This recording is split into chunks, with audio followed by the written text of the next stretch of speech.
Assis sur une chaise adjacente au mur, Tony contemple son père, frêle et épuisé, qui gît immobile, les yeux fermés. L'ambiance au sein de leur foyer était sombre depuis plus de 3 semaines, depuis que le père de Tony était tombé dans un état d'immobilité, le diagnostic étant grave, le temps leur filait entre les doigts. La mère de Tony implorait les médecins, prête à payer n'importe quelle somme pour sauver son mari. Combien faut-il? Envoyons-le à l'étranger. Je l'accompagnerai et répondrai à ses besoins, supplie-t-elle. Tony n'était pas certain du solde exact des comptes familiaux, mais il savait qu'il était substantiel. Après tout, son père avait été le directeur estimé d'une maison d'édition pendant de nombreuses années. Howard, habituellement sévère et énergique, était maintenant allongé, les yeux fermés, comme s'il dormait paisiblement. Cependant, Tony comprit que son père faisait exprès de fermer les yeux chaque fois qu'il entrait dans la pièce, ne voulant pas aggraver leur situation déjà difficile. En silence, Tony se leva de sa chaise et partit. Il savait qu'au moment où son père ouvrirait les yeux, même avec les derniers restes de ses forces, il exprimerait sa désapprobation face à la présence de Tony. Cela avait été le cas le matin précédent lorsqu'Howard s'était plaint de manière audible en voyant Tony à proximité. « Pourquoi rôdez-vous ici? Regarde ton grand frère Vincent, il étudie assidûment et assiste à tous ses cours. Et toi, tu es désœuvré, va-t'en, disparais de ma vue. » Ces mots avaient profondément blessé Tony. Lui seul savait que son frère aîné, Vincent, n'avait pas mis les pieds à l'université depuis plus de 2 mois et passait son temps libre en boîte de nuit. Vincent apparaissait en présence de leur père le matin, mais au bout d'1 heure, parfois moins, il disparaissait, prétextant qu'il devait étudier. Tony ne pouvait s'empêcher d'entendre le ton affectueux avec lequel son père parlait à Vincent, comparé à la colère qui transparaissait lorsqu'il s'adressait à lui. Il s'était habitué à un tel traitement. Depuis l'enfance, il avait été le bouc émissaire de la famille, blâmé pour tous les problèmes et les échecs, quelle que soit la faute. Son père ne parlait de lui que comme d'un fainéant et d'un fauteur de troubles. Même son frère le traitait comme un adversaire. Parfois, lorsque sa mère était d'humeur plus aimable, elle avait pitié de lui ou lui adressait un mot gentil après avoir été témoin des réprimandes de son père. Au contraire, ses parents ont toujours considéré Vincent comme l'incarnation de la réussite. Tony ne comprenait pas pourquoi. Tony étudiait assidûment et obtenait toutes les notes qu'il méritait, alors que Vincent n'avait qu'à assister aux cours pour ramener à la maison un agenda rempli de A et de B. Howard a toujours financé les études de Vincent, en se servant de ses bonnes notes comme justification. Vincent, le frère de Tony, avait 2 ans de plus et a rapidement pris en charge sa propre éducation après avoir obtenu son diplôme. En quelques semaines, il a obtenu une place dans l'une des meilleures universités de la ville, coïncidant avec la remise des diplômes de Tony. Leur père, dans un accès de colère, leur a sévèrement conseillé de ne plus compter sur leurs parents pour les soutenir et les a encouragés à travailler à la place. Il leur suggéra de s'inscrire dans un collège par correspondance s'ils en avaient l'intelligence. C'était également le projet initial de Tony, mais ses aspirations à une éducation plus poussée furent rapidement éclipsées dans les mois qui suivirent. La famille apprend la maladie d'Howard, et Tony doit mettre ses propres objectifs en veilleuse pour aider sa mère. Bien qu'il y ait assez d'argent pour engager une infirmière, son père refuse catégoriquement, insistant sur le fait que c'est à sa femme et à ses fils de s'occuper de lui, et non à des étrangers. La plupart du temps, c'est la femme d'Howard qui s'occupe de lui, Tony l'aidant souvent malgré le mécontentement et la colère du patient. Avec sa mère, Tony s'occupait des besoins de son père, il le lavait, changeait la literie, rangeait la chambre et apprenait même à lui faire des injections. En revanche, Vincent ne venait chaque jour que pour s'asseoir à côté de son père et lui tenir la main. Cependant, Tony a entendu à 2 reprises, depuis une autre pièce, que Vincent profitait de la bonne disposition de leur père. Il implorait l'aide de leur père en pleurant, affirmant que la voiture qu'on lui avait donnée à la fin de ses études n'était plus en bon état et qu'elle tombait constamment en panne. De plus, il a indiqué que des enfants de personnes haut placées étudiaient dans sa classe et arrivaient dans des voitures de luxe, certains même avec un chauffeur. Vincent se plaignit que, puisque leur père était alité et que sa propre voiture restait inutilisée dans le garage, il fallait lui donner la voiture pour maintenir le statut de leur famille. Tony n'a jamais entendu la réponse, mais lorsqu'il a vu Vincent conduire la voiture de leur père ce soir-là, il a su que son frère avait obtenu gain de cause. Une semaine plus tard, Tony était en train d'administrer une injection à leur père lorsque Vincent est entré dans la pièce et a brutalement demandé à Tony de partir, affirmant qu'il avait besoin de parler à leur père en privé. Bien que Tony ait quitté la pièce, il n'a pas pu résister à sa curiosité et a décidé d'écouter leur conversation. Tony ne comprenait pas pourquoi son frère, Vincent, avait besoin d'une grosse somme d'argent, d'autant plus qu'il avait entendu dire que Vincent avait abandonné l'université. Cependant, tout s'est mis en place lorsque Tony a entendu Vincent s'exclamer joyeusement au téléphone « Fais tes valises, on s'envole pour ces îles dès que je quitte la maison de mon père ». Vincent avait toujours rêvé de visiter ces îles. La présence de Tony passa inaperçue jusqu'à ce que Vincent réalise que son frère avait tout entendu. Vincent a rapidement rangé son téléphone, s'est approché de Tony et lui a demandé avec défi « Pourquoi me regardes-tu comme ça ? J'ai le droit de prendre des vacances, et notre père n'hésite pas à les payer. La façon dont je dépense l'argent n'a pas d'importance, tant qu'il me profite. Alors, ne dis pas un mot, va changer ses couches. » Tony fut déconcerté par l'audace de son frère, d'autant plus que leur père était sur son lit de mort dans la pièce voisine. Vincent planifiait des vacances luxueuses avec son amant, alors que la vie de leur père était en jeu. Tony chuchota à Vincent pour lui faire part de son inquiétude, mais Vincent se contenta de sourire et assura à Tony qu'il serait de retour avant l'annonce du testament. Sa remarque insensible laissait entendre que si leur père décédait, Vincent aurait une plus grande part de l'héritage. Le lendemain, Vincent est parti, laissant Tony dans un état de confusion. Tony se rend compte que son frère ne se préoccupe pas vraiment de la santé de leur père. Toute la tristesse et les larmes dont ils avaient été témoins au chevet de leur père n'étaient qu'un acte visant à obtenir une plus grande part de l'héritage. Quelques jours après le départ de Vincent, leur père s'éteignit paisiblement dans la nuit, Tony à ses côtés. Tony sentit que ce moment resterait à jamais gravé dans sa mémoire lorsque son père ouvrit les yeux et le regarda avec amour et affection pour la première fois. Tony sentit que son père voulait lui dire quelque chose d'important. Mais il se tut après quelques respirations profondes. Tony sut que quelque chose de terrible s'était produit et avait réveillé sa mère, qui s'était beaucoup reposée sur les sédatifs ces derniers temps. Les jours qui suivirent furent remplis de sanglots, d'arrangements funéraires et de deuil. Tony ne quitta jamais sa mère. Tandis que Vincent continuait à profiter de ses loisirs au bord de la mer, sans prendre la peine de revenir pour l'enterrement.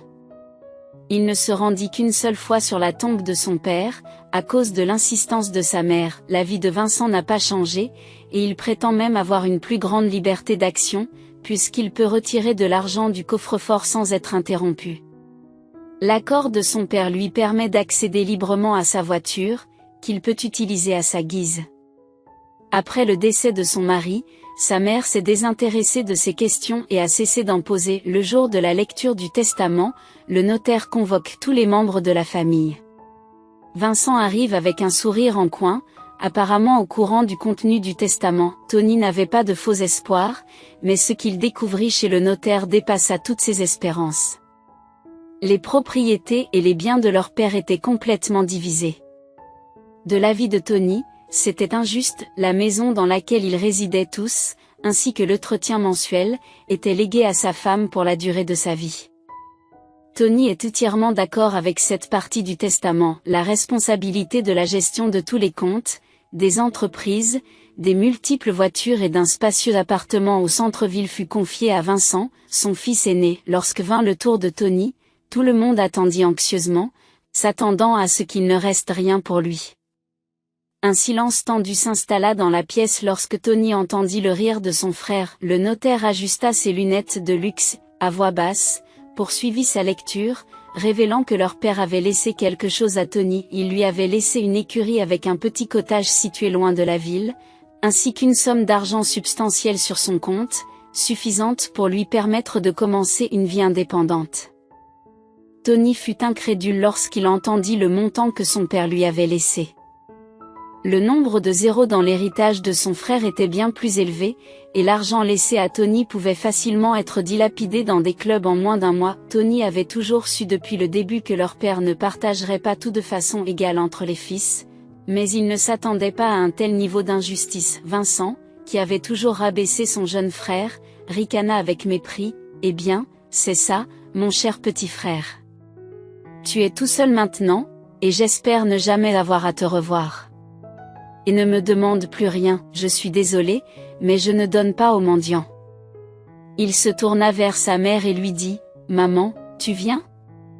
Dépêche-toi. J'ai beaucoup de choses à faire, je te ramène vite à la maison et je veux fêter mon nouveau statut d'homme d'affaires fortuné, tout en jouant avec les clés de sa voiture, qui était désormais officiellement la sienne. » Il se dirigea vers la luxueuse voiture qui brillait au soleil. Pendant ce temps, Hélène s'approcha de son fils cadet, le prit par la main et dit d'une voix coupable, « Je suis désolée de, bonjour. Je ne savais pas qu'Howard prendrait cette décision. Tu sais que je n'avais pas le pouvoir de changer quoi que ce soit. Nous savons tous les deux à quel point ton père était têtu. » Le jeune homme prend sa mère dans ses bras et lui répond doucement, « Ça va aller, maman, tout ira bien. Ce n'est pas une question d'argent, je trouverai un moyen. Prends soin de toi et je t'appellerai quand j'arriverai pour que Vincent ne soit pas contrarié. » Hélène se dirigea vers la voiture tandis que Tony restait debout sous le porche de l'étude du notaire, nourrissant du ressentiment envers son père, Vincent, et le monde dans son ensemble. Il ne comprenait pas pourquoi son père avait une attitude si négative à son égard depuis son enfance jusqu'à ces derniers jours, surtout quand les deux frères avaient grandi dans la même famille. Aujourd'hui, l'un des frères avait hérité de tout, tandis que l'autre se retrouvait avec une maison délabrée au milieu de nulle part. Tony ne doutait pas une seconde que c'était à cela que ressemblait l'héritage de son père. Après tout, Howard avait acquis cette écurie par hasard et ne l'avait visitée que quelques fois au cours des 2 premières années suivant l'achat. Pendant cette période, son père était passionné par les chevaux et se vantait d'avoir acheté un nouveau cheval de course. Cependant, son intérêt n'a pas duré longtemps, car les affaires ont pris le dessus et sa santé a commencé à décliner. Tony ne se souvenait même plus de la dernière fois que son père avait visité l'écurie, et maintenant il était tenu par le testament de son père de rassembler ses affaires qui pouvaient tenir dans un seul sac de voyage, de quitter sa maison et de se rendre à l'adresse spécifiée dans le testament. Après avoir acheté un billet de bus, Tony s'installa sur la banquette arrière et se plongea dans ses pensées mélancoliques. 3 heures plus tard, le chauffeur annonça leur arrivée et déposa Tony dans la rue principale du village. En jetant un coup d'œil autour de lui, Tony réalisa rapidement que ses espoirs de trouver un emploi dans cette région s'étaient envolés instantanément. Le village entier consistait en une seule rue centrale, avec pas plus de 20, peut-être 25 maisons, toutes distinctes les unes des autres. Certaines avaient des couches de peinture fraîche et des jardins potagers bien entretenus, tandis que d'autres étaient ternes et délabrées, comme si elles avaient enduré une vie difficile. Tony ajusta son sac sur son épaule et se mit en quête de sa propre maison, située en périphérie et à l'écart de la rue principale. Il aperçut quelque chose qui ressemblait à une maison et comprit rapidement qu'il s'agissait de sa propriété, uniquement à cause de l'écurie voisine et de sa clôture envahie par la végétation. Il n'y avait même pas de portail devant la maison elle-même. Elle gisait sur l'herbe, englouti par les mauvaises herbes. Tony dut se frayer un chemin à travers la végétation envahissante pour accéder à sa propre propriété. Alors que Tony s'approchait du porche, rappelant un chemin difficile à travers un épais fourré, les souvenirs des paroles de son père envahirent son esprit. C'était à ce moment crucial, juste après que Tony ait terminé sa scolarité, que son père lui avait transmis sa sagesse. « Retrousse tes manches et trouve-toi un travail », avait ordonné son père, avec un avertissement insaisissable, « Deviens chargeur ou garçon d'écurie. Embrasse une vie de pelletage de fumier. Tu ne peux pas compter sur moi ou sur ta mère. J'ai réussi par moi-même, et tu réussiras aussi. Si tu le peux, tu dois apprendre à te débrouiller seul. » Debout devant la maison d'écurie délabrée, Tony réalisa la nature prophétique des paroles de son père. Lâchant un soupir mélancolique, le jeune homme s'assit à contre-séhur sur la marche brisée du porche, le cœur rempli de peur et d'incertitude. Cette peur ne visait pas une personne ou une chose en particulier, Tony ne pouvait tout simplement pas imaginer ce qui l'attendait à l'intérieur de cette cabane usée, avec sa porte de travers, sa fenêtre brisée et son toit en lambeaux. Désireux de retarder sa rencontre avec l'inconnu, Tony décida d'explorer d'abord l'écurie, laissant son sac sous le porche. Alors qu'il s'approchait du coin de la structure grise, le son d'un cheval hennissant parvint à ses oreilles. Au début, Tony crut que ses sens lui jouaient des tours, mais lorsqu'il ouvrit la lourde porte, il fut accueilli par la vue d'un magnifique cheval noir. Le cheval se tenait gracieusement dans l'un des enclos bien entretenus, le seul à montrer des signes d'ordre au milieu du chaos. Perplexe, Tony fut tiré de ses pensées lorsqu'il entendit un cheval tousser derrière lui. En se retournant, il vit un homme qui boitait de façon prononcée et qui se dirigeait lentement vers lui. « Salutations », dit l'homme d'un ton bourru. « Qu'est-ce qui vous amène ici? Puis-je vous aider ?» Tony raconta brièvement l'histoire du décès de son père et de l'héritage des écuries. La compréhension se dessina sur le visage de l'homme qui grommela. « Ah, je vois. » Il suggéra de déplacer la conversation à l'extérieur et indiqua un rondin près de la porte où il pourrait s'asseoir. Se présentant sous le nom de Frank, le boiteux alluma une cigarette et commença à parler. « Votre père avait l'habitude de visiter cette ferme et d'acheter des chevaux exquis. Ils étaient vraiment magnifiques et captivaient tous ceux qui les voyaient. Il a engagé des ouvriers pour s'occuper des animaux, et c'est là que j'ai commencé à travailler ici, à nettoyer le fumier et à aller chercher de l'eau. Mais votre père a cessé de venir, peut-être à cause de sa maladie. C'est son assistant qui a pris le relais. Dès son arrivée, il a licencié tous les ouvriers et vendu les chevaux. Je me souviens m'être demandé pourquoi votre père vendait tout s'il aimait tant les chevaux. Mais c'est comme ça que ça s'est passé, soupire Frank, sa cigarette s'éteignant. Il fit un geste vers le cheval dans le box et continua son récit le cœur lourd. On ne peut pas le vendre tout de suite, alors on l'a laissé là. C'est un jeune cheval et, comme moi, il boite d'un sabot. J'ai eu de la sympathie pour ce pauvre compagnon et j'ai pris soin de lui. Si vous le souhaitez, vous pouvez demander au forgeron de l'examiner. Peut-être qu'en changeant le fer à cheval, vous améliorerez l'état du cheval. Je n'ai pas beaucoup de connaissances en la matière, mais il me semble que ce cheval est spécial, un pur sang. Ton père n'a pas acheté n'importe quel cheval, soupira Tony en promettant de s'occuper du cheval. En réalité, le cheval était le cadet de ses soucis, car il ne savait pas comment il allait survivre. Il n'avait pas d'argent, pas de travail, et sa maison avait été saccagée et laissée en ruine. Il n'avait nulle part où retourner. Car son frère avait clairement indiqué chez le notaire que tout le monde devait résider dans la maison dont il avait hérité. Tony ne pouvait donc pas retourner chez ses parents. Il n'y avait qu'une seule solution, trouver un moyen de survivre dans cette région sauvage. Après avoir discuté un peu plus avec Frank, Tony fit ses adieux à Frank et se dirigea vers la maison où il devait s'installer avant la tombée de la nuit. Cependant, en entrant dans sa future maison, Tony fut une fois de plus déconcerté. Il était étonné de voir à quel point son père l'avait traité cruellement. On pouvait difficilement appeler cela une habitation. La petite pièce, qui avait probablement servi de cuisine, avait une fenêtre brisée et était jonchée de mégots de cigarettes et de bouteilles vides. Le seul meuble encore intact était une solide armoire, tandis qu'une table et quelques tabourets étaient éparpillés comme s'il y avait eu une lutte. La deuxième pièce de la maison semblait avoir été envahie par les souris depuis un certain temps. Les quelques oreillers et couvertures étaient dans un état lamentable à force d'être rongés.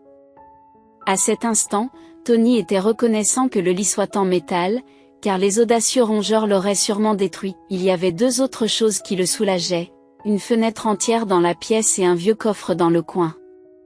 Étonnamment, ni les souris ni les occupants précédents n'avaient réussi à l'atteindre. Le coffre contenait des draps de lit utilisables, mais pas neufs, ainsi que des chemises et des pantalons d'hommes et de femmes.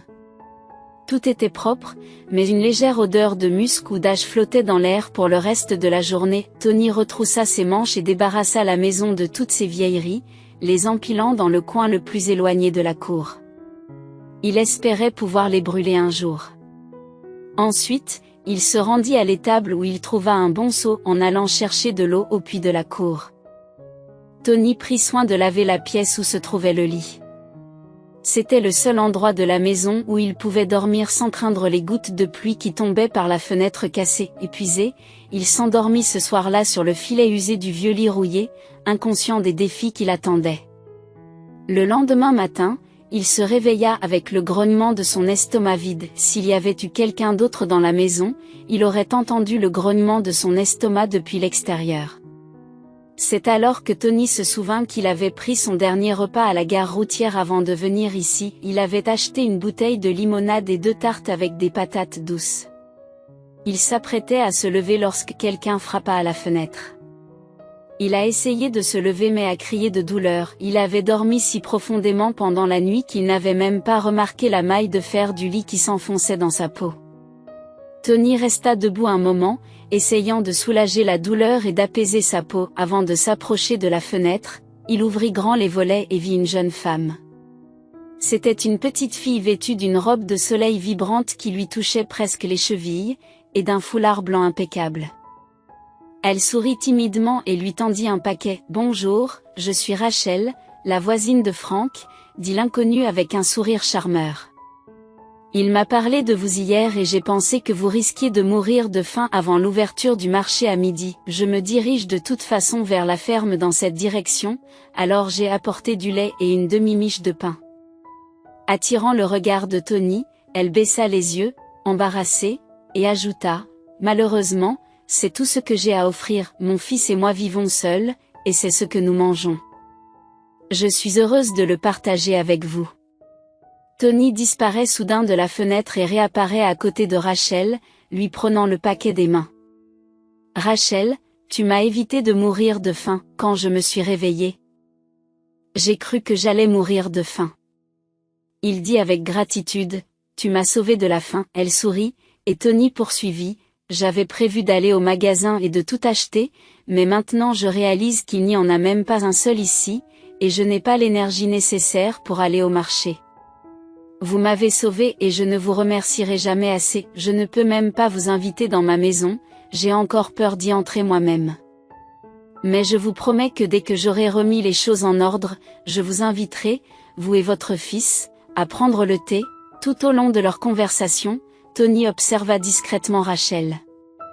Ses traits lui semblaient familiers, mais il ne se souvenait pas où il l'avait déjà vue. Dans les jours qui suivirent, Tony organisa sa nouvelle maison pendant que Frank cherchait du verre et l'installait habilement dans la fenêtre de la cuisine. Au milieu de conversations sur l'attrait rustique de la vie à la campagne, les 2 hommes blanchirent rapidement les murs de la maison, tandis que la femme de Frank préparait le dîner. Tony s'étonne lui-même de son habileté à utiliser des outils tels que des scies et des marteaux, qui n'étaient pas familiers à sa famille, qui avait toujours fait appel à des ouvriers. Désormais, il répare les meubles sans effort et trouve même de la joie dans cette tâche. Rachel, qui rendait visite à Tony, s'est étonnée de la transformation de la maison, autrefois encombrée, en un espace habitable, et a remarqué son nouveau talent. Elle suggère d'ajouter des rideaux pour plus de confort, mais elle manque de tissu. Tony, mystérieusement souriant, a récupéré un drap coloré dans un coffre, vestige laissé par les anciens propriétaires. Rachel approuve l'idée et décide de transformer le drap en rideau, cachant ainsi son origine de literie. Impressionné par l'ingéniosité de Rachel, Tony l'admirait, bien qu'elle lui ait fait comprendre qu'il ne pouvait être qu'amis, alors qu'ils étaient assis à l'extérieur. Rachel a raconté l'histoire poignante d'un mariage raté, où l'adoration initiale de son mari s'est transformée en négligence et en infidélité, culminant avec son départ avec une autre femme alors que leur fils n'avait que 3 mois. Rachel a indiqué que la femme de Frank l'aidait en lui permettant de s'occuper de l'enfant lorsqu'elle devait aller travailler. Rachel, employée comme laitière chez un fermier local, se rendait à l'étable tous les matins à l'aube avec Billy. Au cours de ses visites, elle prenait des nouvelles de Tony, établissant un lien naturel avec le petit garçon. Tony apprécie la rencontre avec Rachel, leur communication s'établit sans difficulté. Rachel partageait souvent des conseils de jardinage, expliquant comment et pourquoi s'occuper des plantes. Elle a même recommandé un maréchal ferrant compétent pour aider Eclipse, le cheval dont Tony a hérité, malgré le coût important des fers à cheval pour son petit budget, Tony a fait cette dépense et n'a jamais regretté sa décision. Lorsque Frank a vu Eclipse galoper à une vitesse impressionnante, il s'est exclamé « Je te l'avais dit, c'est un cheval fougueux ». Tony lui rendit son sourire, appréciant Frank qui s'abstenait de boire et excellait dans divers domaines. Frank aide Tony à réparer la clôture de l'écurie et lui apprend à réparer le toit. Un jour, alors qu'il fumait une cigarette, Frank raconta l'histoire de sa boiterie, relatant un accident de jeunesse lors duquel il était tombé d'un toit alors qu'il travaillait avec son camarade de l'armée. Tony aimait écouter les histoires captivantes de Frank. Il s'asseyait souvent près des écuries le soir, Frank fumant une cigarette en se remémorant le passé. Dans ces moments-là, Tony trouvait du réconfort dans la simplicité du village. Les gens y menaient une vie calme et mesurée, sans excès ni chichi. Ce qui contrastait avec les citadins. Tony était satisfait de sa maison progressivement améliorée et réalisa que son ressentiment à l'égard de son frère s'était estompé. Il tint sa promesse d'appeler sa mère, Hélène, qui s'était inquiétée pour Vincent lors de leur dernière conversation. « Oh, Tony, je suis inquiète pour ton frère. Il a complètement abandonné ses études et ne veut pas travailler non plus, confie Hélène. Il a hérité de l'entreprise de son père et compte maintenant sur les intérêts qu'elle génère. Il passe ses nuits à boire et à faire la fête, ce dont il se vante souvent. Il a même dit que tu mourrais de faim et qu'il ne t'aiderait pas financièrement, même si tu le suppliais à genoux. Mais ne t'inquiète pas, maman, dit Tony joyeusement. Je ne supplierai pas et je suis sûr que je ne mourrai pas de faim, tout va bien pour moi, même mieux que ce que j'avais prévu au départ. À ce moment-là, Tony était sincère. Il se sentait vraiment bien et à l'aise, même si le manque d'opportunités de travail l'attristait. Cependant, il était optimiste et pensait que les choses allaient changer, ce qui ne tarda pas à se produire. Ce jour-là, bien qu'il soit tôt le matin, Tony s'occupait déjà de sa première récolte dans le potager. Rachel entra précipitamment dans le portail et agita un morceau de papier, débordant d'excitation. « Tony, regarde ce que j'ai trouvé, je suis allé chez le chef de notre fermier pour récupérer son paiement, et je suis tombé sur ce dépliant qui traînait. Lis-le vite, c'est une opportunité pour toi et Eclipse. » Tony prit le tract, représentant un troupeau de chevaux au centre et une annonce en dessous, indiquant qu'un concours hippique avait lieu dans la ville voisine. Les exigences étaient minimes, mais le grand prix était substantiel. Après avoir lu les détails, Tony sourit et passa la feuille à Rachel. Il y aura probablement des chevaux de race pure qui seront présentés, et notre Eclipse est aussi de race pure. Malgré les tentatives de Rachel pour le persuader du contraire, Tony fit un signe de la main, déposa le dépliant sous le porche et y laissa une bouteille de lait. En se retournant, elle disparut derrière le portail, aussi rapidement qu'elle était apparue. Tony retourna à son travail, mais l'idée du concours hippique persistait dans son esprit. Les prix étaient importants, surtout pour leur village, et même s'il n'était pas entièrement convaincu de son propre succès, Tony décida de tenter sa chance. Les souvenirs des paroles de Frank sur le fait que son père n'achetait que des chevaux de pure race, ce qui signifiait qu'Eclipse pouvait également être de pure race, occupèrent les pensées de Tony pendant les jours qui précédèrent l'exposition. Il prépara méticuleusement le cheval, et Frank lui donna volontiers un coup de main. Le jour dit, il se tenait aux côtés des autres participants, rempli d'impatience. La compétition est féroce, les chevaux étant tous plus beaux les uns que les autres. À chaque étape, les participants doivent démontrer les plus belles qualités de leur cheval. De manière surprenante, Eclipse a réussi à conquérir le cœur de presque tous les juges.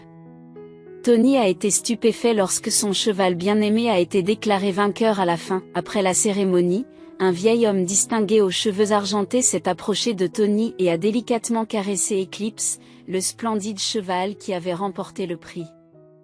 Il parla d'un air pensif, admirant sa beauté. « Vous savez, cette race est exceptionnellement rare, et seule une poignée d'entre eux ont été importés dans notre pays depuis l'étranger.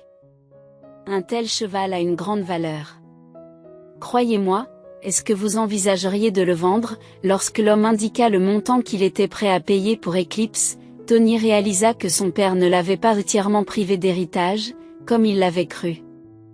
Le cheval avait déjà rapporté une somme d'argent substantielle et avait le potentiel de continuer à le faire. Tony réfléchissait tandis que l'homme continuait à caresser Eclipse. Finalement, le jeune homme répondit résolument, « Non, je ne vendrai pas le cheval.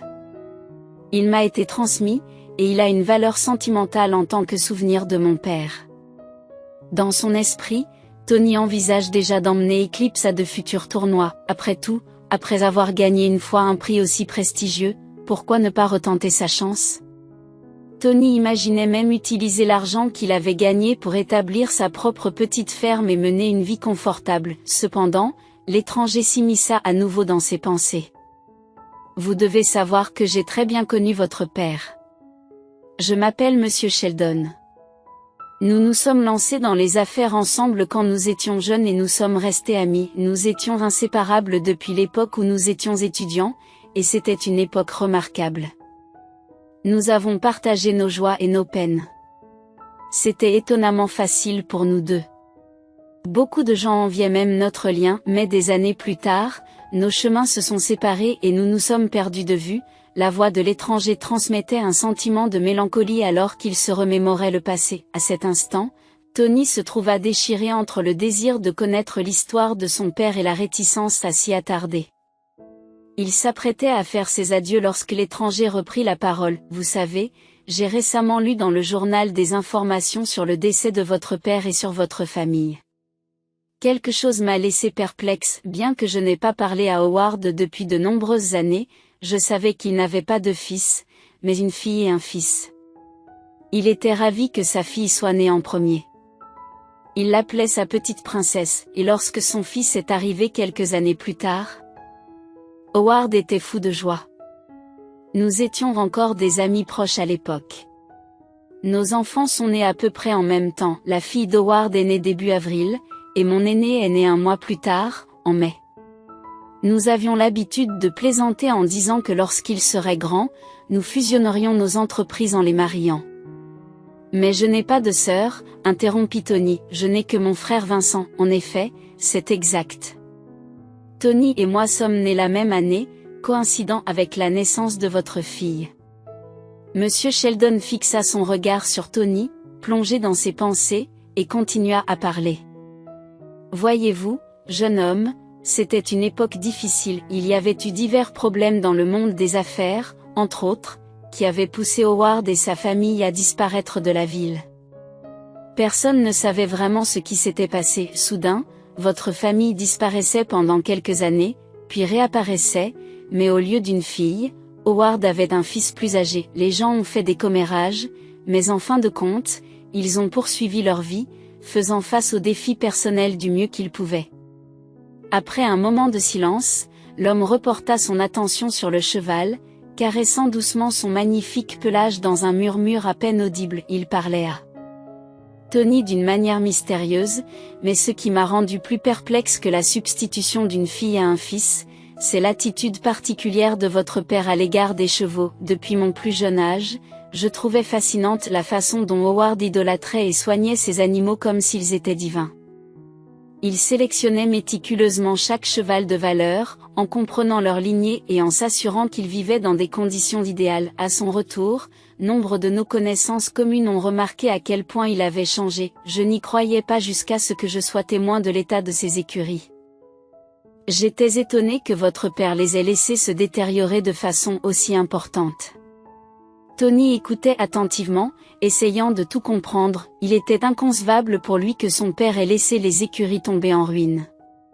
De plus, la révélation de la disparition de sa supposée grande sœur, selon l'étranger, soulevait des questions sur le passé de sa famille. La conversation avec l'ami de son père à l'exposition a laissé Tony dans un état de trouble. Cependant, une fois rentré au village, de nouvelles préoccupations occupent son esprit, et l'enquête sur le mystère de sa famille devra être reportée à une autre occasion, grâce au gain qu'il a obtenu. Tony, avec l'aide de Frank, de sa femme et de Rachel, utilise les gains d'Eclipse pour établir une petite mais confortable ferme. Rachel quitta son emploi chez le fermier pour rejoindre Tony, et bien qu'il ait tenté de raviver leur relation amoureuse, ils se rendirent compte qu'ils ne pouvaient avoir qu'une amitié.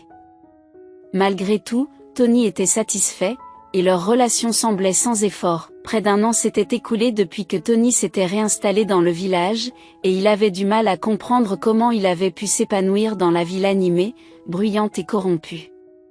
Cependant, un jour, il reçut un appel imprévu de son frère aîné. Dès le début de l'appel, il devint évident que quelque chose d'important était sur le point de se produire. Tony sentait que Vincent avait encore de l'animosité envers lui et semblait l'appeler uniquement pour se moquer de lui.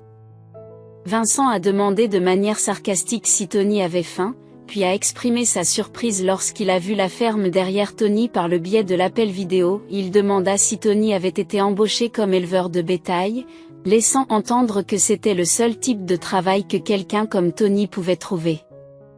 Cependant, Tony a révélé qu'il s'agissait en fait de sa propre ferme et de sa propre écurie. Cette révélation a provoqué le silence de Vincent, qui a interrompu le discours qu'il avait préparé. Il était clair que la colère de Vincent dépassait ses attentes. Non seulement Tony n'était pas mort de faim, mais il était aussi devenu un homme d'affaires prospère, bien que dans le village ait 100 millions de dollars de bénéfices. Ce fait blessa tellement Vincent qu'il décida de rendre visite à Tony ce jour-là, soi-disant pour prendre de ses nouvelles. Tony ne put s'empêcher de se demander s'il n'avait pas une grande sœur quelque part, mais il conclut que Vincent n'était pas la personne à même de lui fournir des réponses. Néanmoins, Tony vit dans l'arrivée de son frère l'occasion de collecter du matériel pour un test ADN. Il a soigneusement collecté un mégot de cigarette et un verre laissé par Vincent, ainsi que quelques cheveux sur l'appui-tête du siège du conducteur pendant que son frère inspectait ses affaires. Tony se rend à la ville et soumet tous les documents nécessaires au test de parenté. Il attendit anxieusement les résultats, ressentant un mélange d'excitation et d'agonie. Tony n'avait aucune idée de ce que le test révélerait, mais il était certain qu'il y avait une sorte de mystère autour de leur relation. Lorsque les résultats du test ADN sont arrivés, ils ont montré que Tony et Vincent étaient de parfaits étrangers l'un pour l'autre, sans aucun lien de parenté. Assis sur un banc devant la clinique, Tony fixait le document, ne sachant que faire. Il était évident qu'un plan calculé était en jeu, mais Tony savait qu'il ne pourrait pas le résoudre seul. Il rangea soigneusement la feuille de résultats dans sa poche intérieure et se dirigea vers le poste de police le plus proche. Tony raconta son histoire à l'enquêteur, qui l'écouta attentivement et lui conseilla de faire une déclaration détaillée. À ce moment-là, Tony ne croyait guère que son affaire serait prise au sérieux. Il pensait qu'elle serait probablement classée et oubliée, mais à sa grande surprise, quelques jours plus tard, il est convoqué au commissariat et conduit dans le bureau de l'enquêteur. Vincent était assis et l'attendait. Tony était visiblement anxieux, son assurance vacillait. Son attitude traduisait la peur lorsqu'il commença à chuchoter rapidement, comme s'il s'inquiétait de transmettre l'information à temps. Il s'interrogea sur le sens de la conversation, exprimant son incrédulité quant à l'affirmation de l'interrogateur selon laquelle Vincent et lui n'étaient pas frères, en dépit du fait qu'ils aient été compagnons toute leur vie. L'expression choquée de Vincent confirmait ses paroles, mais Tony restait sceptique. Hélène avait passé des heures avec l'inspecteur Shields, et Tony s'inquiétait de la détérioration de sa santé, qui s'était aggravée depuis le décès de leur père. Lorsqu'elle sortit enfin du bureau de l'enquêteur, elle avait un air alarmant. On aurait dit qu'elle avait vieilli d'une décennie, avec son dos voûté, ses yeux rougis par les pleurs et son regard vide. Ignorant ses fils, elle sortit du couloir en titubant. Tony observa la scène avec inquiétude avant d'être invité à entrer dans le bureau. Inspecteur Poe Shields, à votre service, salua le policier en faisant signe à Tony de s'asseoir. Vous n'avez aucune idée de ce qui s'est passé. Vos prétendus parents ne sont pas vos parents biologiques. Au contraire, cette famille travaillait comme domestique pour vos vrais parents, et ces criminels ont planifié de longue date leur tromperie, poussés par l'envie de leur richesse. Le détective récupéra un magnétophone et le tendit à Tony, l'incitant à l'écouter lui-même. Ici, vous pouvez entendre la confession complète de votre soi-disant mère, qui craint de passer sa vie derrière les barreaux. Alors que l'inspecteur Shields s'affairait à ranger des dossiers dans une armoire contre le mur, Tony écoutait, incrédule. Une voix de femme familière émanait du dictaphone, prononçant des mots familiers. À l'époque, mon mari et moi étions en train de réfléchir. Avoua-t-elle. Pourquoi possède-t-il tout alors que nous n'avons rien? Howard a donc élaboré un plan. Il est rusé. Chaque fois que les propriétaires se déplaçaient, il lui demandait de les conduire. Cette fois-ci, au petit déjeuner, il m'a donné une poudre à mettre dans leur thé. Il m'a demandé d'être prêt quelques heures après leur départ. Lorsqu'il est revenu, il était agité et nerveux. Il m'a demandé de rassembler rapidement tous les enfants. Il n'était que 3 dans la maison, leur fille, leur fils et Vincent, et il m'a déconseillé de poser des questions inutiles. J'ai suivi ses ordres et nous nous sommes retrouvés dans un hôtel isolé, loin de notre ancienne ville de résidence. Verdet m'a informé que nos anciens propriétaires n'existaient plus et que nous prenions leur place. Cependant, cela demande encore beaucoup d'efforts en termes d'apparence et d'âge, nous leur ressemblons un peu, mais les esthéticiennes et les chirurgiens plasticiens ont fait quelques retouches. L'enregistrement s'est brusquement arrêté à mi-chemin, et dans le silence qui a suivi, la voix de l'enquêteur a émergé de l'arrière. Bon sang, il n'y a plus d'énergie. Elle parle de leur crime depuis si longtemps, laissez-moi le recharger. Et si je vous versais un peu de thé ? Proposa l'enquêteur en offrant un verre coupé à Tony. Asseyez-vous plus près et écoutez-la pendant qu'elle est branchée sur la prise. L'inspecteur Shields se remit alors à parcourir les documents dans l'armoire, tandis que Tony écoutait attentivement. De plus, Howard avait méticuleusement tout planifié à l'avance. La mère imposteur a continué la ruse et a réussi à acquérir une somme d'argent substantielle auprès de nos anciens propriétaires. Nous nous sommes rendus dans une grande maison, à des centaines de kilomètres de notre ville d'origine. Howard nous a dit que nous devions attendre un certain temps. Au cours de notre voyage, nous sommes tombés sur l'orphelinat d'un village situé sur le chemin. Mon mari pensait que nous ne pouvions pas nous débarrasser des 2 enfants en même temps, car cela éveillerait les soupçons. Il a donc imaginé une histoire dans laquelle nous étions en voyage et notre fille est décédée tragiquement. Pour combler le vide de mon chagrin maternel, nous avons soi-disant adopté un garçon à notre retour. Au fil du temps, nous n'avons rencontré aucune difficulté à interagir avec nos connaissances, car nous étions là depuis de nombreuses années et nous connaissions bien les coutumes et les préférences de nos hôtes. Howard s'est parfaitement adapté à son nouveau rôle et s'est fondu dans l'image de l'hôte, ce qui nous a permis de vivre de cette manière. Si ce n'était la voix du dictaphone qui soupirait et se taisait, l'inspecteur Shields s'approchait de la table et appuyait sur le bouton d'arrêt. Tapotant l'épaule de Tony, il lui dit avec empathie, « Tiens bon, je comprends que découvrir que les personnes que vous croyez être vos parents ne sont pas réellement vos parents, mais plutôt des meurtriers, soit incroyablement difficile. Cependant, la chose la plus importante est que tu as appris que tu as une sœur. » Tony, qui avait été quelque peu étourdi, semble retrouver son calme et lève les yeux vers l'inspecteur Shields. Il l'implore, « Aidez-moi à la retrouver, s'il vous plaît. Après tout, c'est la seule personne au monde qui compte vraiment pour moi. » Alors qu'il contemplait le bureau de l'enquêteur, Tony réalisa qu'un peu plus de 2 semaines s'étaient écoulées. Il n'avait pas vu son frère pendant tout ce temps. Un matin, Tony et Frank étaient occupés à nettoyer l'écurie lorsque l'inspecteur Shields se présenta à l'improviste sur le pas de la porte. Saluant tout le monde joyeusement, il avait de bonnes nouvelles pour Tony. « Pourquoi ne pas faire du thé, et je vais partager tout ce que j'ai découvert au sujet de votre sœur, » proposa-t-il. La fourche de Tony faillit lui échapper, craignant le pire pour sa sœur et ses parents. Cependant, en observant le comportement optimiste du policier, il commença à se détendre. Tony mit son outil de côté et invita le détective à entrer dans la maison. La sœur de Tony avait été adoptée par un couple sans enfant il y a quelques années, après un séjour dans un orphelinat pour éviter les rumeurs inutiles. La famille s'était installée à la campagne, à 2 villages de Tony. Tout excité, Tony demanda, « Est-elle encore en vie? Habite-t-elle toujours là-bas? Je veux aller la voir immédiatement. » Le policier glousse, pose une main rassurante sur l'épaule de Tony et l'invitait à se calmer. Il ajouta d'un ton badin, « Inutile de vous précipiter. Votre sœur est vivante. Malheureusement, ses parents sont décédés, et elle a déménagé.